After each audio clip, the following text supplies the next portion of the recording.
My family has owned Ryan Construction for almost 40 years. My dad, Gordon, 64, male, started it as a small residential contractor and built it into a mid-sized commercial outfit. The company's bread and butter is healthcare facilities, municipal buildings, and some high-end retail. Annual revenue was around $85 million when I was there. Growing up, I spent summers hauling lumber, cleaning job sites, and learning every aspect of the business. No special treatment. I started at the bottom like any other kid. By 16, I was doing basic framing. By 19, I was running small crews. By 25, I was managing entire projects. I literally lived and breathed that company. 80-hour weeks were standard. I missed buddies' weddings, skipped vacations, canceled dates, all for Ryan Construction.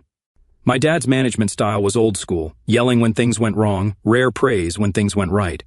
But he knew construction inside and out, and I respected that. The crews respected him too, even if they didn't particularly like him. He built that company through sheer force of will and an insane work ethic that I inherited. My younger brother, Chris, 35, male, was different.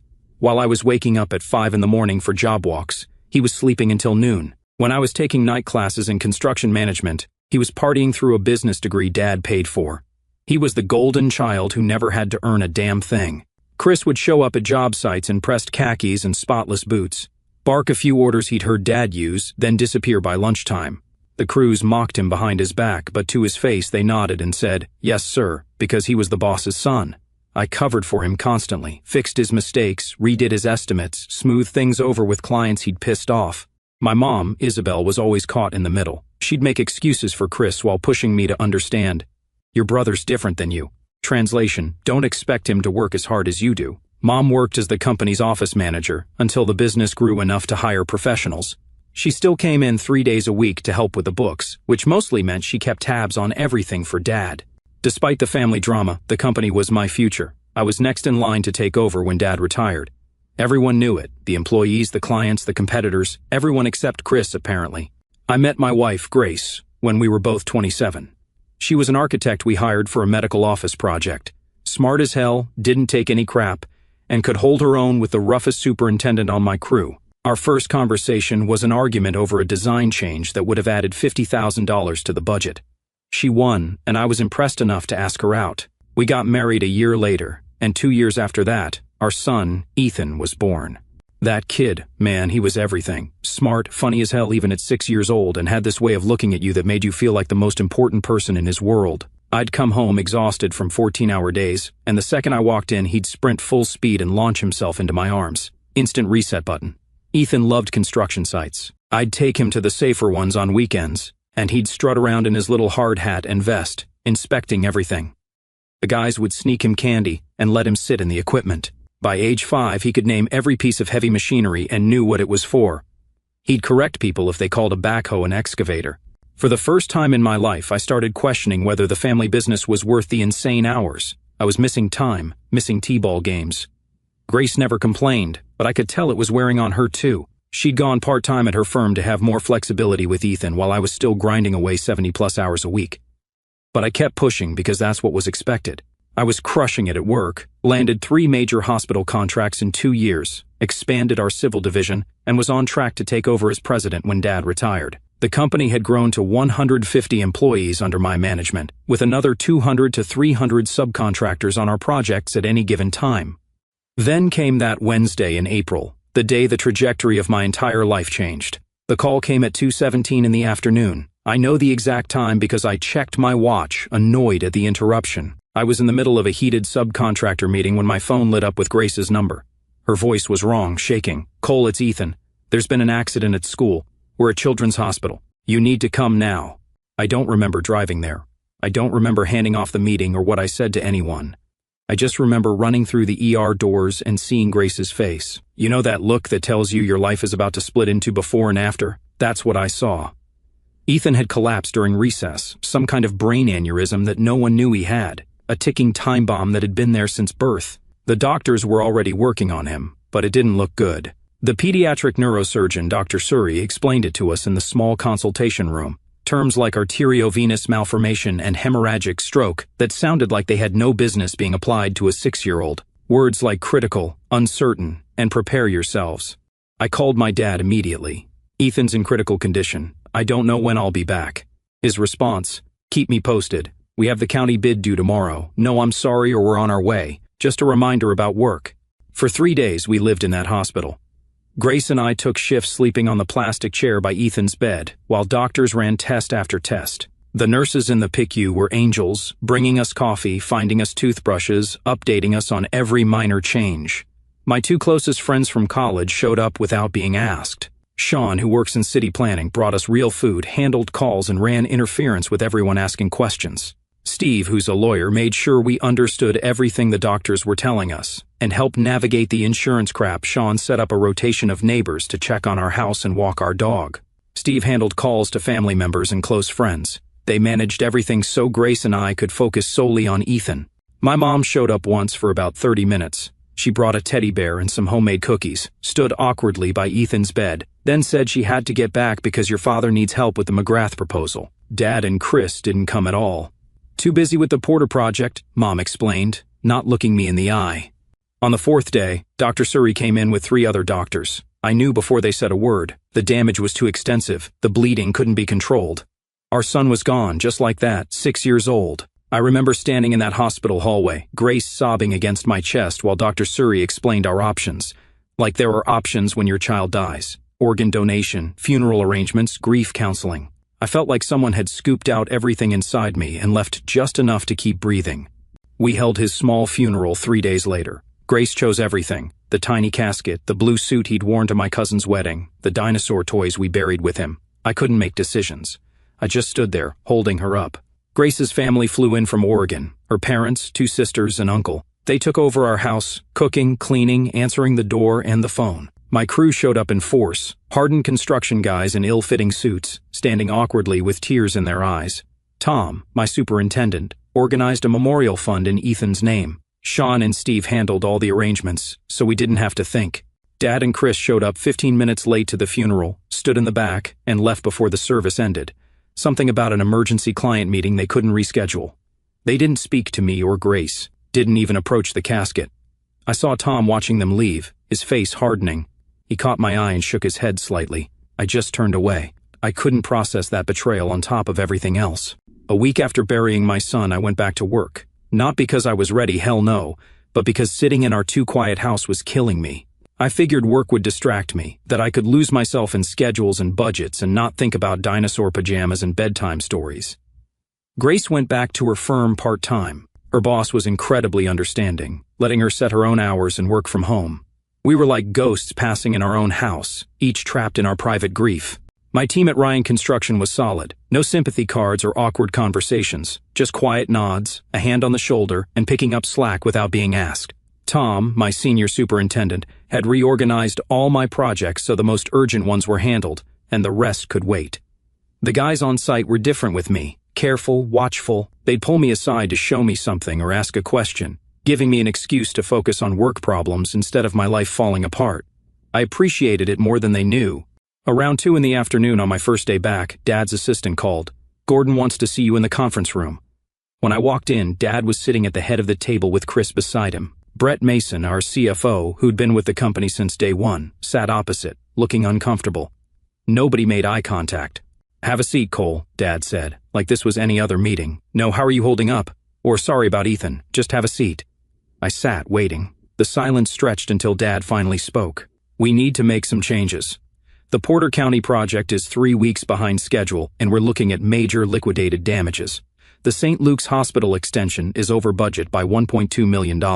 I stared at him. Are you serious right now? Those projects were on track when I left. What happened in the past 10 days? Chris jumped in.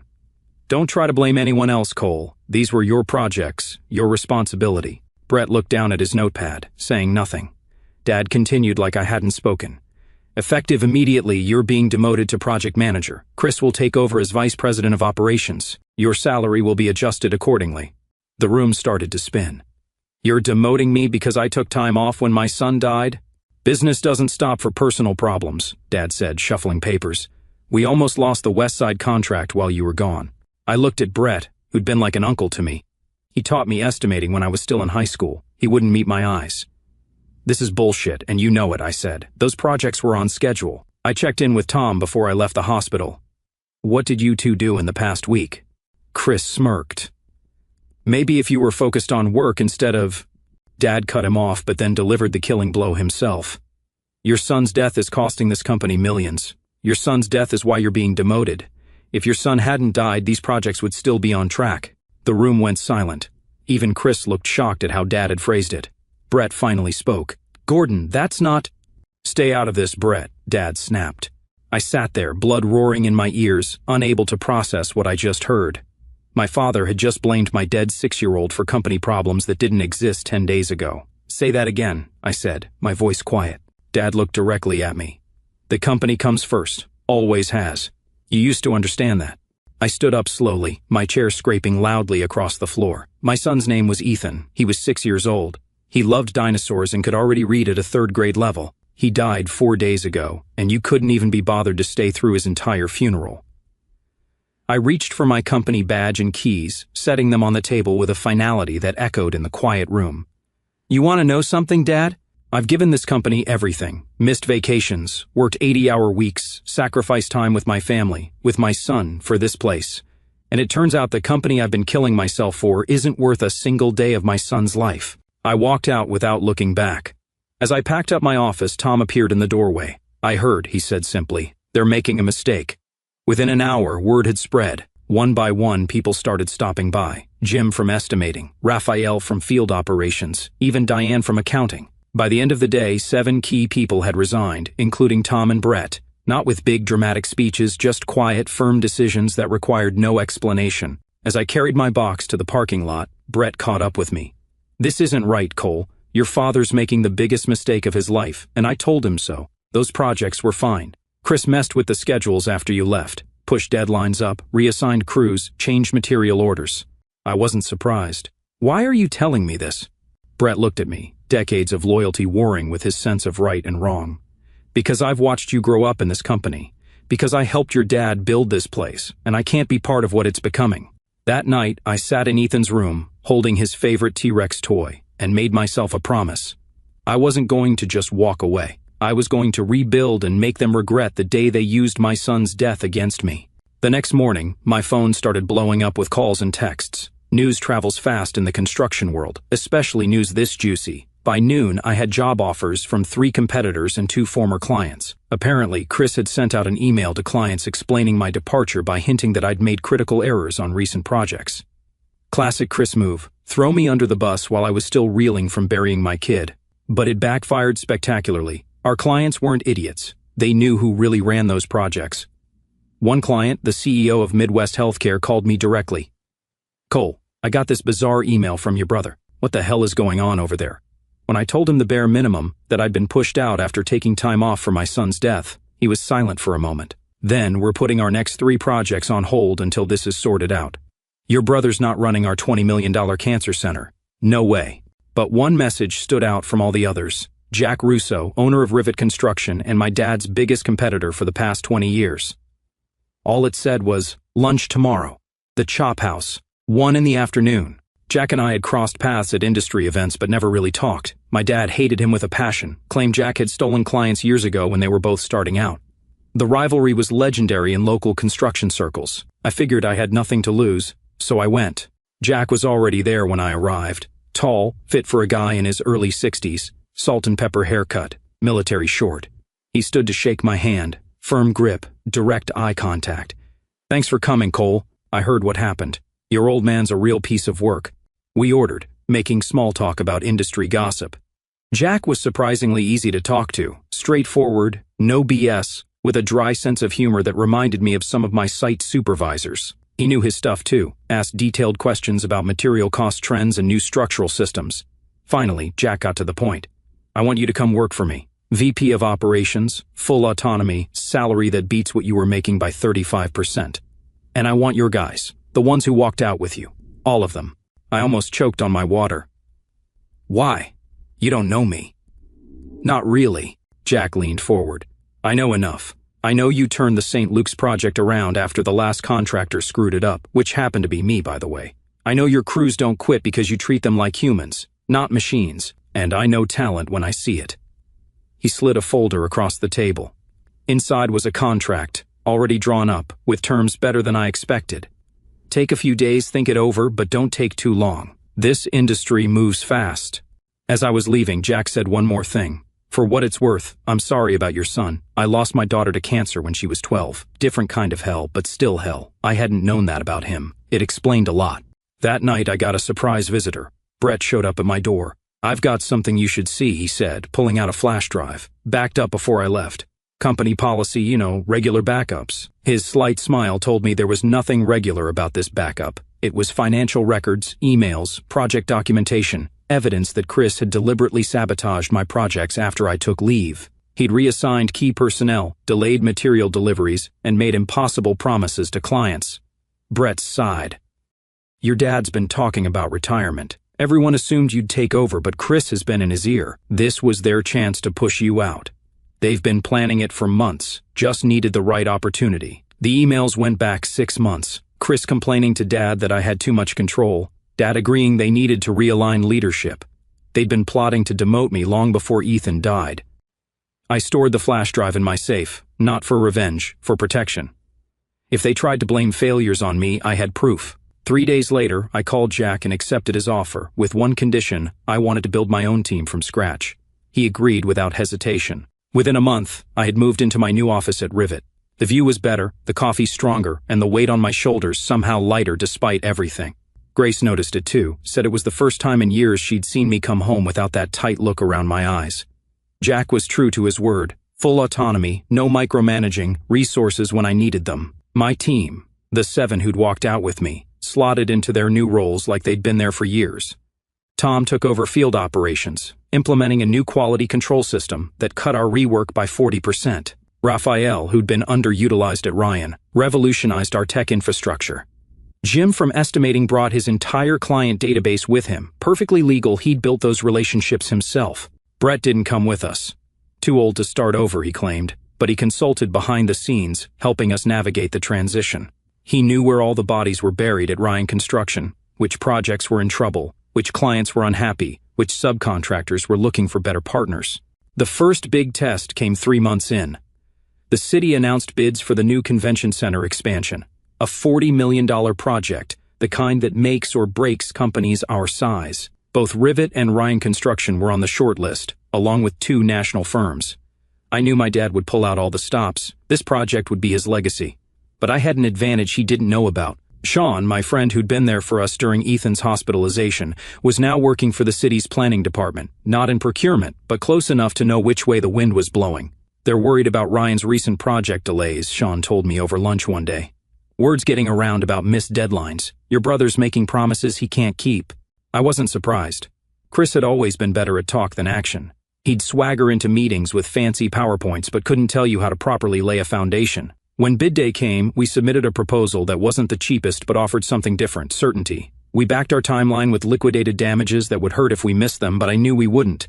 I had the best team in the state. Our presentation to the city council was tight. Chris showed up for Ryan with a slick video and vague assurances. I could see the council members' skepticism growing as he dodged specific questions about their recent performance issues. 2 weeks later, Rivet won the contract.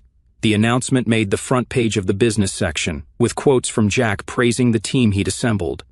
My name was prominent, my role highlighted. It was the kind of publicity you can't buy. That night, my phone rang. Dad's number. I let it go to voicemail. The first cracks in Ryan Construction started showing publicly. They lost the Porter County Courthouse project when they fell behind schedule. The same project Dad had used as an excuse to demote me. Then a lawsuit hit the papers. Faulty structural work on an office building, resulting in massive water damage. Behind the scenes, it was even worse.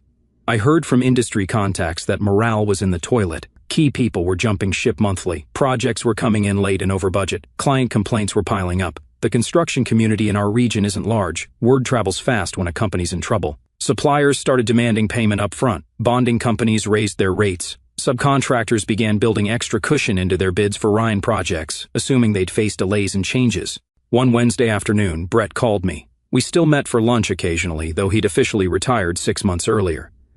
They're in trouble, Cole. The bank's calling in loans. They've missed payroll twice. I shouldn't have cared, but decades of viewing that company as my future were hard to shake. How bad? Bad enough that your dad's looking for buyers. No takers so far. Brett told me Chris had run several projects into the ground with his incompetence. Without me there to fix his mistakes, the truth was finally coming out. Dad was still defending him, blaming everyone else. The economy, unreasonable clients, the weather, me. Your mom's worried sick, Brett added. She's afraid they'll lose everything, the company, the house, their retirement. I felt a pang of guilt about Mom.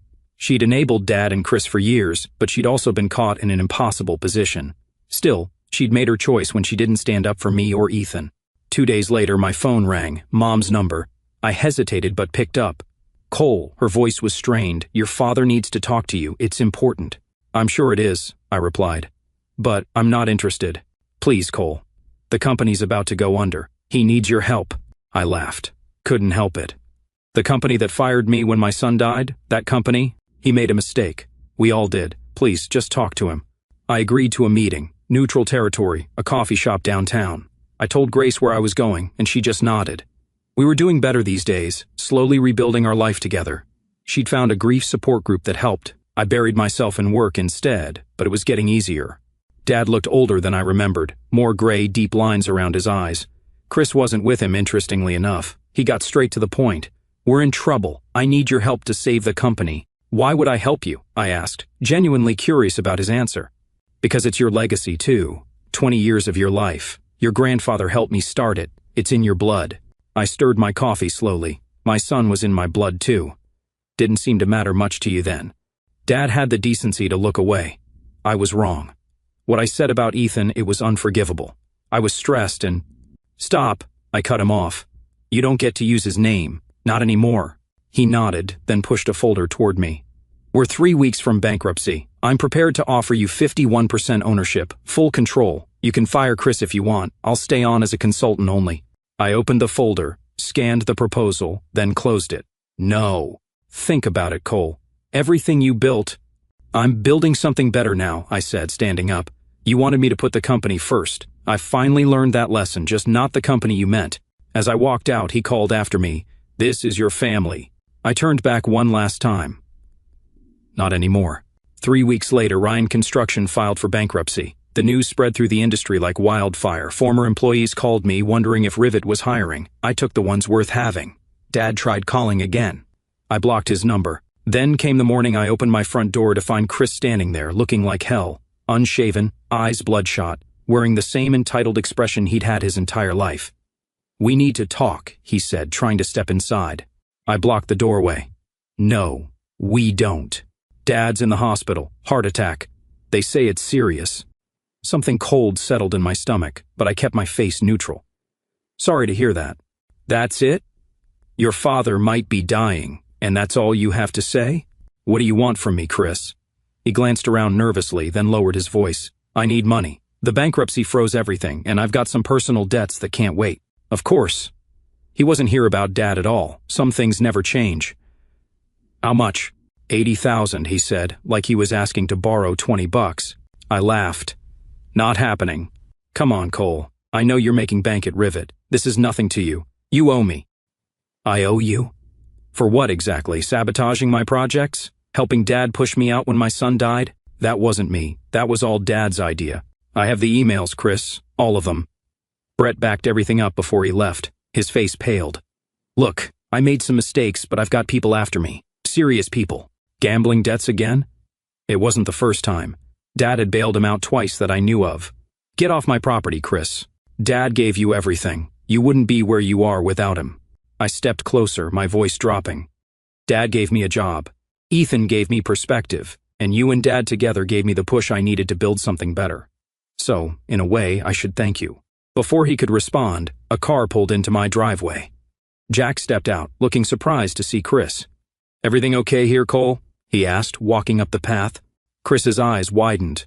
You're working with him now? Does Dad know? Jack's not just my boss, Chris. He's my business partner. We're launching a new development company next month. Residential construction, high-end market. This was news we'd planned to announce next week. Rivet Development, a joint venture between Jack, myself, and 2 other investors. My chance to build something with my name on it. You smug bastard, Chris sputtered. After everything Dad did for you, I think you should leave, Jack said firmly. Now. Chris looked between us, then stormed off, kicking my mailbox on his way out. Jack raised an eyebrow. Charming family. You have no idea, I replied. Inside, Jack laid out the final plans for our new venture. We'd secured funding for a 150-unit luxury apartment complex, with options on 2 more parcels nearby. The city was eager to work with us based on our track record with the convention center. You know, Jack said as he was leaving, I had a similar falling out with my own father years ago. Not as dramatic as yours, but the same basic story, old versus new, tradition versus progress. He thought I was betraying the family by wanting to update our methods. Your dad probably worked with him back in the day. Ed Russo. I nodded. The name was familiar. I didn't talk to him for 5 years. When we finally reconnected, he admitted I'd been right. Too late for the business, that was gone, but not too late for us. He clapped me on the shoulder, just something to think about. 2 days later, Brett called to tell me Dad had been released from the hospital. The heart attack had been minor. He also mentioned that Chris had been fired from what remained of the company after he'd been caught stealing from the petty cash fund. Your dad's selling the house, Brett added. Downsizing to an apartment. Your mom's taking it hard. A week after that, I received a letter. Formal Ryan Construction letterhead, Dad's signature at the bottom. It contained a legal release of all claims against me, acknowledgement that project failures had been Chris's doing, not mine, and a formal written apology for the comments about Ethan. At the bottom, a handwritten note. I'll regret what I said and did until my dying day. Not asking for forgiveness, just wanted you to know. I showed it to Grace that night. She read it carefully, then asked, "What are you going to do?" "Nothing," I said. "It's too late." The next morning was Ethan's birthday. He would have been 8. Grace and I took the day off, visited his grave, then spent the afternoon at the Children's Hospital, finalizing details for the Ethan Reynolds Memorial Fund we'd established. The fund would help families with children facing medical emergencies, covering bills, providing meals, even hotel rooms for parents who needed to stay close to their kids. It was the most meaningful thing we'd done since losing him. The hospital admin had been incredibly supportive, helping us structure it properly and connecting us with their existing family support services. As we left the hospital, my phone rang, unknown number. "Mr. Reynolds, this is Meredith from County General. Your father's been readmitted. He's asking for you." I almost declined, but something, maybe Ethan's memory, maybe just basic human decency, made me say, "I'll be there in 30 minutes.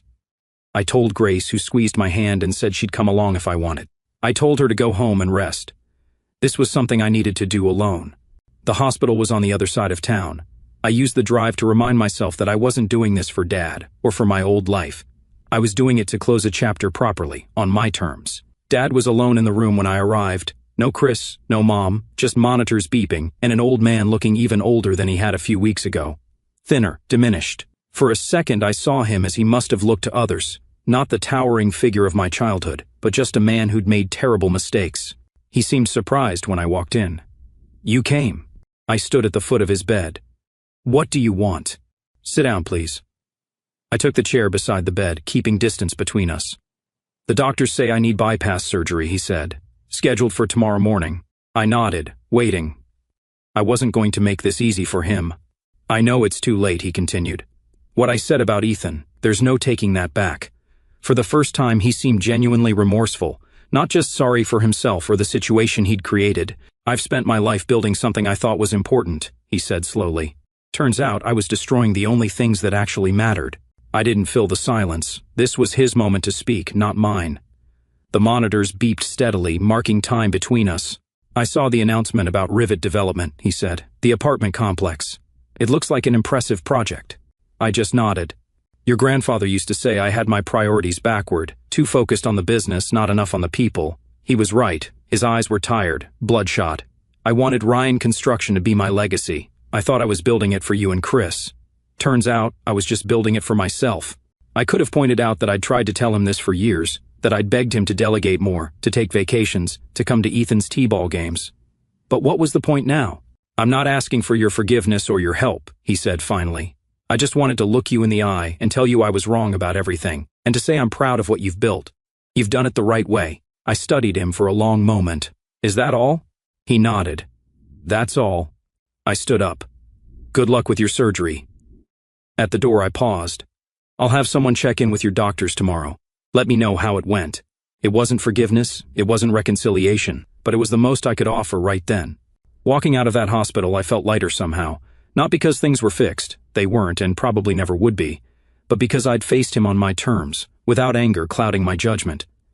I'd shown him the man I'd become without him. Later that night, Sean and Steve came over with their wives for dinner. It was becoming a monthly tradition: good food, easy conversation. As we sat on the deck watching the sunset, I realized these were the people who'd stood by us when it mattered. This was what family was supposed to be.